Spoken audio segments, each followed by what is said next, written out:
ನಾಳೆ ಫೆಬ್ರವರಿ 4 ಮಂಗಳವಾರ ರಥಸಪ್ತಮಿಯನ್ನು ಆಚರಿಸಲಾಗುತ್ತದೆ. ಮಾಘ ಮಾಸದ ಶುದ್ಧ ಸಪ್ತಮಿ ತಿಥಿಯ ದಿನ ರಥಸಪ್ತಮಿಯನ್ನು ಆಚರಿಸಲಾಗುತ್ತಿದ್ದು, ಈ ದಿನದಂದು ಸೂರ್ಯದೇವನು ತನ್ನ 7 ಕುದುರೆಗಳನ್ನು ಏರಿ ಉತ್ತರದ ಪಥದತ್ತ ಪಯಣಿಸುತ್ತಾನಂತೆ. ಹಾಗಾಗಿ ಇದನ್ನು ರಥಸಪ್ತಮಿ, ಮಾಘ ಸಪ್ತಮಿ ಎಂದು ಕರೆಯುತ್ತಾರೆ.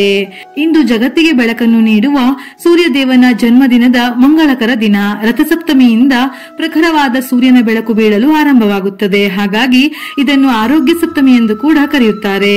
ಸೂರ್ಯನ ಆರಾಧನೆಗೆ ಸೂರ್ಯನ ದಿನವಾದ ಆದಿತ್ಯವಾರ ಹಾಗೂ ರಥಸಪ್ತಮಿ ಶ್ರೇಷ್ಠವೆಂದು ಹೇಳುತ್ತಾರೆ. ಅದರಂತೆ ಗಂಗಾ ನದಿಯಲ್ಲಿ ಮಿಂದು ಸಪ್ತಮಿ ತಿಥಿಯಂದು ಸೂರ್ಯನನ್ನು ಪೂಜಿಸಿದರೆ 7 ಜನ್ಮದಲ್ಲಿ ಮಾಡಿದ ಪಾಪಗಳು ನಿವಾರಣೆಯಾಗಿ ಆಯುಷ್ಯ, ಆರೋಗ್ಯ, ಸಂಪತ್ತು ಅಭಿವೃದ್ಧಿಯಾಗುವುದು.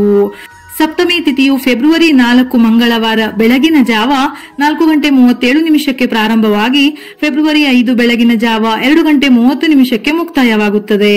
ಸ್ನಾನದ ಮುಹೂರ್ತ ಬೆಳಿಗ್ಗೆ 5:06 6:45 ದ್ವಾಪರ ಯುಗದಲ್ಲಿ ಶ್ರೀಕೃಷ್ಣನು ಧರ್ಮರಾಜನಿಗೂ ರಥಸಪ್ತಮಿಯ ಕುರಿತಾದ ಕಥೆಯನ್ನು ಹೇಳುತ್ತಾನೆ. ಹಿಂದೆ ಯಶೋವರ್ಮನೆಂಬ ರಾಜನಿಗೆ ಹುಟ್ಟಿದ ಮಗನು ಜನ್ಮದಿಂದಲೇ ರೋಗಿಷ್ಠನಾಗಿದ್ದ. ಈ ಬಗ್ಗೆ ಜ್ಯೋತಿಷಿಗಳನ್ನು ವಿಚಾರಿಸಲು ಸಂಚಿತ ಕರ್ಮದಿಂದ ಬಂದಿರುವ ಕಾಯಿಲೆಗೆ ರಥಸಪ್ತಮಿ ವ್ರತ ಆಚರಿಸಲು ಹೇಳಿದ್ದರು. ಅದರಂತೆ ಅಂದು ಸೂರ್ಯಾರಾಧನೆ ಮಾಡಲಾಗಿ ರಾಜಪುತ್ರನು ಆರೋಗ್ಯವಂತನು, ಪ್ರಭಾವಶಾಲಿಯೂ ಆದನು. ಪಾಂಡವರು ವನವಾಸದ ಸಂದರ್ಭದಲ್ಲಿ ಕೃಷ್ಣನ ಆದೇಶದಂತೆ ಸೂರ್ಯನನ್ನು ಆರಾಧಿಸಿ ಅಕ್ಷಯ ಪಾತ್ರೆಯನ್ನು ಪಡೆಯುತ್ತಾರೆ. ಅಲ್ಲದೆ ರಾಮಾಯಣದಲ್ಲೂ ಸಹ ರಾವಣನನ್ನು ಸೋಲಿಸಲು ಶ್ರೀರಾಮನು ಅಗಸ್ತ್ಯರ ಉಪದೇಶದಂತೆ ಆದಿತ್ಯ ಹೃದಯ ಪಠಿಸುವ ಮೂಲಕ ಸೂರ್ಯನ ಆರಾಧನೆ ಮಾಡಿದನೆಂದು ಹೇಳುತ್ತಾರೆ. ಸತ್ರಾಜಿತ ಸೂರ್ಯಾರಾಧನೆ ಮಾಡಿ ಸೆಮಂತಕಮಣಿಯನ್ನು ಪಡೆದಿದ್ದನಂತೆ.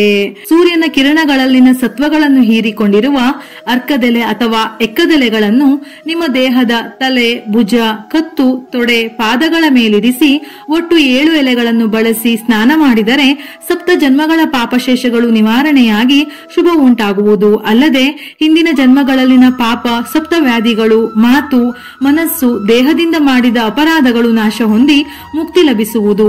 ಈ ರೀತಿ ಸ್ನಾನ ಮಾಡುವುದರಿಂದ ಆಯುರಾರೋಗ್ಯ, ಆಯುಷ್ಯ ಪ್ರಾಪ್ತಿಯಾಗುತ್ತದೆ. ವೈಜ್ಞಾನಿಕವಾಗಿಯೂ ಎಕ್ಕದ ಎಲೆಗಳಿಗೆ ಚರ್ಮಕ್ಕೆ ಸಂಬಂಧಿಸಿದ ಸಮಸ್ಯೆಗಳನ್ನು, ರೋಗಗಳನ್ನು ನಿವಾರಿಸುವ ಸಾಮರ್ಥ್ಯವಿದೆ. ಎಕ್ಕದ ಎಲೆಯಲ್ಲಿರುವ ರಾಸಾಯನಿಕವು ಕೂದಲನ್ನು ಗಟ್ಟಿಯಾಗಿಸುವುದಲ್ಲದೆ ಮೆದುಳನ್ನು ತಂಪಾಗಿಸುತ್ತದೆ. ಸೂರ್ಯ ದೇವನಿಗೆ ಎಕ್ಕದ ಎಲೆ ಎಂದರೆ ತುಂಬಾ ಇಷ್ಟ. ಹಾಗಾಗಿ ಎಕ್ಕದ ಎಲೆಯ ಸ್ನಾನ ಮಾಡುವುದರಿಂದ ಅನೇಕ ರೋಗ, ಪಾಪಗಳನ್ನು ಗುಣಪಡಿಸುತ್ತದೆ ಎಂದು ನಮ್ಮ ಪುರಾಣ ಗ್ರಂಥಗಳಲ್ಲಿ ಉಲ್ಲೇಖವಿದೆ.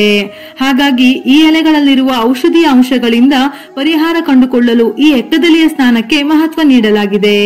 ಸ್ನಾನ ಮಾಡುವಾಗ ಹೇಳುವ ಮಂತ್ರ: ಸಪ್ತ ಸಪ್ತ ಮಹಾಸಪ್ತ ಸಪ್ತದ್ವೀಪಾ ವಸುಂಧರ ಸಪಾಕ ಪರ್ಣಮಾದಾಯ ಸಪ್ತಾಮ್ಯಾಂ ಸ್ನಾನಮಾಚರೇತ್. ಆರೋಗ್ಯಂ ಭಾಸ್ಕರಾದಿಚ್ಛೇತ್. ಅಂದರೆ ಸೂರ್ಯ ಆರೋಗ್ಯದಾಯಿ, ರೋಗಾಣುಗಳನ್ನು ನಾಶಪಡಿಸುವ ಶಕ್ತಿ ಸೂರ್ಯನ ಕಿರಣಗಳಲ್ಲಿವೆ. ಬೆಳಗಿನ ಸೂರ್ಯ ಕಿರಣಗಳಿಂದ ಆರೋಗ್ಯವರ್ಧನೆ ಆಗುತ್ತದೆ. ಹಾಗಾಗಿ ಈ ದಿನ ಪ್ರತಿಯೊಬ್ಬರು ತಪ್ಪದೆ ಸೂರ್ಯನ ಕಿರಣಗಳಿಗೆ ಮೈಯೊಡ್ಡಿದರೆ ಆರೋಗ್ಯ ವೃದ್ಧಿಯಾಗುತ್ತದೆ. ಈ ದಿನ ದೇವರ ಮನೆಯಲ್ಲಿ ತುಳಸಿ ಕಟ್ಟೆಯ ಮುಂದೆ ಅಕ್ಕಿ ಹಿಟ್ಟಿನಿಂದ ರಥಸಪ್ತಮಿ ರಂಗೋಲಿ ಅಥವಾ ಸೂರ್ಯನ ರಥದ ರಂಗೋಲಿಯನ್ನು ಬಿಡಿಸಿದರೆ ತುಂಬಾ ಶ್ರೇಷ್ಠ. ಸ್ನಾನ ನಂತರ ಸೂರ್ಯ ದೇವನಿಗೆ ಒಂದು ತಾಮ್ರದ ಕಲಶದಲ್ಲಿ ಶುದ್ಧ ನೀರು, ಅಕ್ಷತೆ, ಚಂದನ, ಬಿಳಿ ಬಣ್ಣದ ಹೂವುಗಳು, ಗರಿಕೆ, ಎಕ್ಕದ ಎಲೆಗಳನ್ನು ತುಂಬಿಸಿ ಅರ್ಘ್ಯ ನೀಡಿದರೆ ಪೂರ್ವ ಜನ್ಮದ ಪಾಪಗಳು ಹಾಗೂ ಈ ಜನ್ಮದ ಸಕಲ ದುಃಖಗಳು ಪರಿಹಾರವಾಗುತ್ತದೆ. ಈ ದಿನ ಗೃಹಸ್ಥರಿಗೆ ಪಾಯಸ, ತಾಂಬೂಲ ದಾನ ಮಾಡಬೇಕು.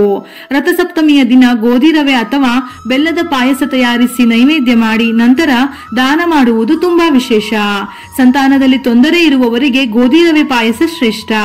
ಗೋಧಿ ರವೆ ಪಾಯಸ ನೈವೇದ್ಯ ಮತ್ತು ಫಲ: ಯಾರಿಗೆ ಸಂತಾನ ಇರುವುದಿಲ್ಲವೋ, ಯಾರಿಗೆ ಗರ್ಭವು ನಿಲ್ಲುವುದಿಲ್ಲವೋ, ಯಾರಿಗೆ ಗರ್ಭಸ್ರಾವ ಆಗುತ್ತಿರುತ್ತದೆಯೋ, ಯಾರಿಗೆ ಮಕ್ಕಳಾಗಿ ಬದುಕುವುದಿಲ್ಲವೋ, ಇಂತಹ ಎಲ್ಲಾ ದೋಷಗಳು ಸೂರ್ಯನಾರಾಯಣ ದೇವರಿಗೆ ಪೂಜೆ ಮಾಡಿ ಗೋಧಿ ರವೆ ಪಾಯಸ ಹಂಚುವುದರಿಂದ ನಿವಾರಣೆಯಾಗುತ್ತದೆ.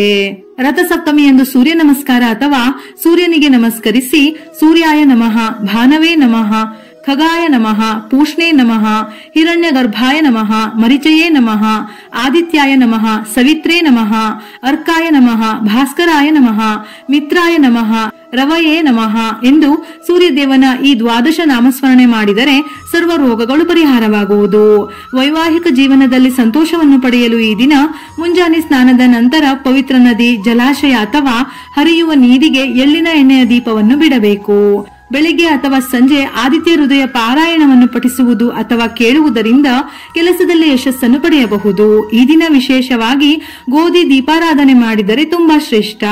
ಒಂದು ತಟ್ಟೆಯಲ್ಲಿ ಶುದ್ಧವಾಗಿರುವ ಎಕ್ಕದ ಎಲೆಯನ್ನು ಇಟ್ಟು ಎಕ್ಕದ ಎಲೆಗೆ ಅರಿಶಿನ ಕುಂಕುಮವನ್ನು ಹಚ್ಚಿ ಗೋಧಿ ಕಾಳನ್ನು ಹಾಕಿ ನಂತರ ಅಕ್ಷತೆ ಹಾಕಿ ಒಂದು ಮಣ್ಣಿನ ದೀಪವನ್ನು ಇಟ್ಟು ಆ ದೀಪದ ಒಳಗೆ ಇನ್ನೊಂದು ದೀಪವನ್ನು ಇಟ್ಟು ದೀಪಕ್ಕೆ 12 ಬತ್ತಿಗಳನ್ನು ಬಿಡಿಬಿಡಿಯಾಗಿ ಇಟ್ಟು ತುಪ್ಪ ಅಥವಾ ಎಳ್ಳಿನ ಎಣ್ಣೆಯಿಂದ ದೀಪವನ್ನು ಬೆಳಗಿಸಿ ಓಂ ಸೂರ್ಯಾಯ ನಮಃ ಎಂಬ ಮಂತ್ರವನ್ನು ಜಪಿಸಬೇಕು. ಇದರಿಂದ ಪಾಪಕರ್ಮ ಕಳೆದು ಐಶ್ವರ್ಯ ಪ್ರಾಪ್ತಿಯಾಗುತ್ತದೆ. ಪೂಜೆಯ ನಂತರ ಬ್ರಾಹ್ಮಣರಿಗೆ, ನಿರ್ಗತಿಕರಿಗೆ ಬೇಳೆ, ಬೆಲ್ಲ, ಗೋಧಿ, ಕೆಂಪು ಅಥವಾ ಕಿತ್ತಳೆ ಬಣ್ಣದ ಬಟ್ಟೆಯನ್ನು ದಾನ ಮಾಡಿ. ಇದು ಜಾತಕದಲ್ಲಿ ಸೂರ್ಯನನ್ನು ಬಲಪಡಿಸಿ ಶುಭ ಫಲವನ್ನು ನೀಡುತ್ತದೆ. ರಥಸಪ್ತಮಿಯ ದಿನ ತಪ್ಪದೆ ಮೇಲೆ ಹೇಳಿದ ಅಂಶಗಳನ್ನು ಗಮನಿಸಿ ನಿಮ್ಮ ಶಕ್ತಿಗೆ ಅನುಸಾರವಾಗಿ ಪೂಜೆಯನ್ನು ಮಾಡಿ. ಇದರಿಂದ ಸೂರ್ಯದೇವನ ಅನುಗ್ರಹದ ಜೊತೆಗೆ ಆಯುರ, ಆರೋಗ್ಯ, ಆಯುಷ್ಯ ಪ್ರಾಪ್ತಿಯಾಗುತ್ತದೆ. ವಿಡಿಯೋ ಇಷ್ಟ ಆಗಿದ್ದಲ್ಲಿ ಮರೆಯದೆ ಲೈಕ್ ಮಾಡಿ, ನಮ್ಮ ಚಾನೆಲ್ ಅನ್ನು ಸಬ್ಸ್ಕ್ರೈಬ್ ಮಾಡಿ. ಇದೇ ರೀತಿಯ ಮನಮುಟ್ಟುವ ಉಪಯುಕ್ತ ಮಾಹಿತಿಗಳಿಗಾಗಿ ಮತ್ತೆ ಭೇಟಿಯಾಗೋಣ.